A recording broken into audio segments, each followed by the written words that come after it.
There's a forest needle that contains 5 times more vitamin C than an orange, grows year-round in nearly every climate on Earth, and costs absolutely nothing to harvest.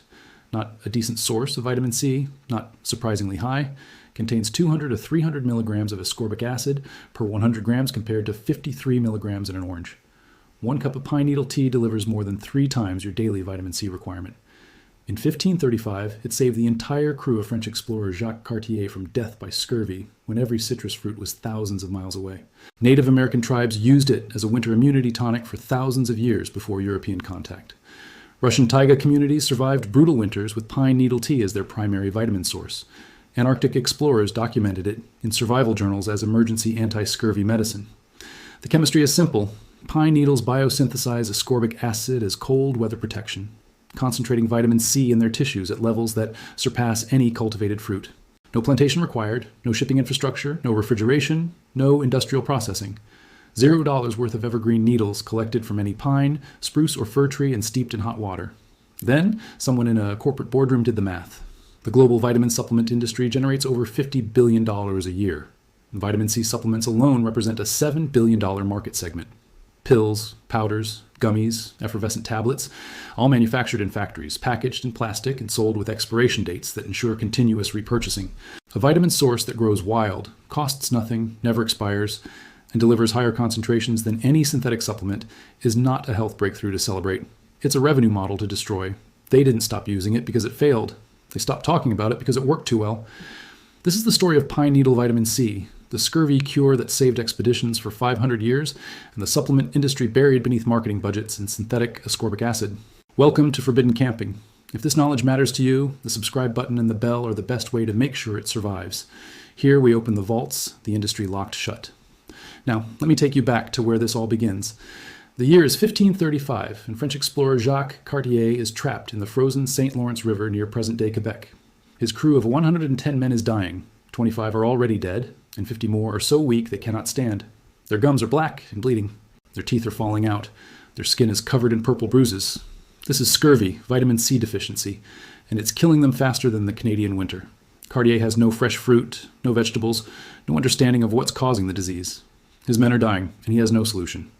Then a local Iroquois man named Domagaya notices the dying Europeans and offers help. He shows Cartier's crew how to make a tea from the needles and bark of a local evergreen tree, likely white cedar or white pine. The French sailors are desperate enough to try anything. They brew the tea and drink it. Within 1 week, the dying men begin to recover. Within 2 weeks, the scurvy symptoms disappear completely. Cartier documents this miracle cure in his expedition journal, writing that the tree cured all the diseases they had. He doesn't understand why it works, but he understands that it saved his entire crew. What Cartier didn't know, the tea contained massive doses of vitamin C, far more than any citrus fruit available in Europe. The Iroquois had known this for generations. It was standard winter medicine, passed down through oral tradition as essential survival knowledge. And the Iroquois were not alone. By the time of European contact, indigenous peoples across North America had independently discovered that evergreen needle tea prevented and cured scurvy. The Ojibwe tribes around the Great Lakes used white pine needle tea. The Cree in the Canadian subarctic used spruce tips. The coastal tribes of the Pacific Northwest used Douglas fir and hemlock needles. These weren't folk remedies based on superstition. They were effective vitamin C delivery systems developed through centuries of observation. In Northern Europe and Russia, similar knowledge existed independently. Scandinavian communities in the far north made tea from Norway spruce needles during the long winter months when no fresh produce was available. Russian populations living in the Siberian taiga relied on pine and larch needle tea as a staple winter drink, not for flavor, but for survival. They understood that people who drank the tea stayed healthy, while those who didn't developed bleeding gums and weakness. By the 18th century, European maritime explorers were dying of scurvy on every long-distance voyage. The British Navy alone lost more sailors to scurvy than to combat, storms, and shipwrecks combined. In 1747, Scottish naval surgeon James Lind conducted the first controlled clinical trial in history, testing various scurvy treatments on 6 sailors. Citrus fruits worked, but they were expensive, spoiled quickly, and couldn't be stored for long voyages. What the British Navy didn't pursue: the indigenous knowledge that pine needle tea worked just as effectively and was available on every forested coastline where ships could land. Arctic and Antarctic explorers in the 19th and early 20th centuries rediscovered this knowledge out of desperation. Expedition journals from Norwegian explorer Fridtjof Nansen's Arctic expeditions in the 1890s describe making tea from pine needles collected on Arctic islands when provisions ran low.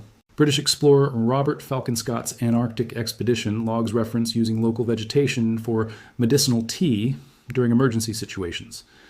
These weren't random experiments. They were survival applications of knowledge that had existed for thousands of years but had been marginalized by European medical establishment focused on citrus fruits and later synthetic supplements. But here's where the story takes a very dark turn. Before I go further, everything I've revealed barely scratches the surface of what has been hidden from you. I've spent months gathering the survival techniques, the DIY methods, and the suppressed knowledge that industries have buried for decades. All of it is inside the complete forbidden camping vault. The wild edible plants that provide complete nutrition. The forest medicine that replaces your entire pharmacy. The natural antibiotics growing in every woodland. The immune-boosting teas that cost nothing to harvest. The mineral-rich wild foods that surpass any supplement. The emergency nutrition sources that never run out, the foraging techniques that provide year-round food security, the plant identification guides that unlock free medicine, and now the complete pine needle vitamin C guide with species identification, preparation methods, and dosage protocols. 9 wilderness nutrition guides in one vault. 0 filler, every page built for food independence. The link is in the description right now. But stay here because the nutritional science behind this plant is about to make the vitamin industry very uncomfortable. In 1912, Polish biochemist Casimir Funk isolated and identified vitamins for the first time, coining the term vitamine to describe these essential nutrients. By 1932, Hungarian researcher Albert Szent-Györgyi isolated vitamin C, ascorbic acid, and received the Nobel Prize for the discovery. His work proved that scurvy was caused by vitamin C deficiency and could be prevented by consuming ascorbic acid. But here's what didn't get equal attention. The research showing that certain plants contained dramatically higher vitamin C concentrations than citrus fruits. A study published in the Journal of Agricultural and Food Chemistry in 1957 analyzed the vitamin C content of various conifer needles.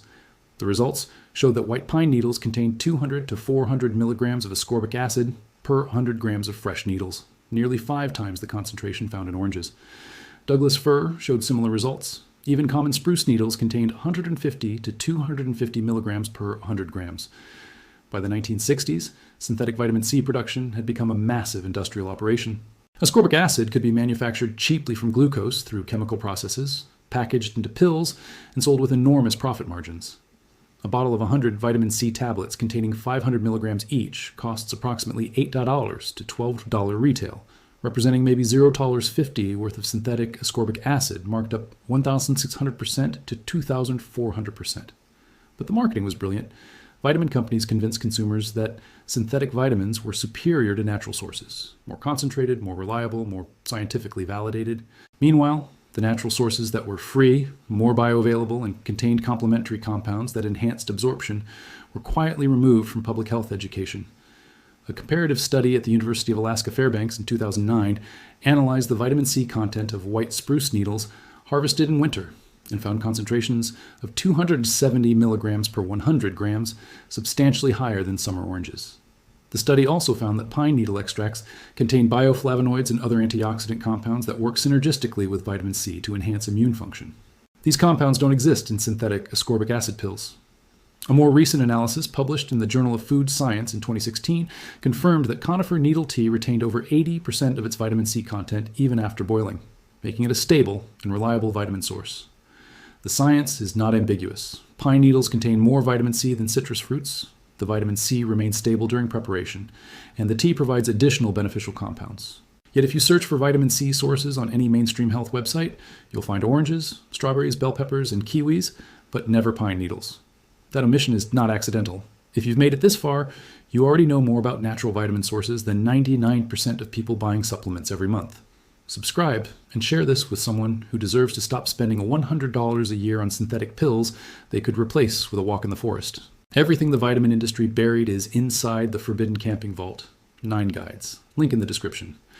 Now stay with me because the suppression strategy is about to become crystal clear. The modern vitamin supplement industry operates on a principle of medicalized deficiency and continuous consumption.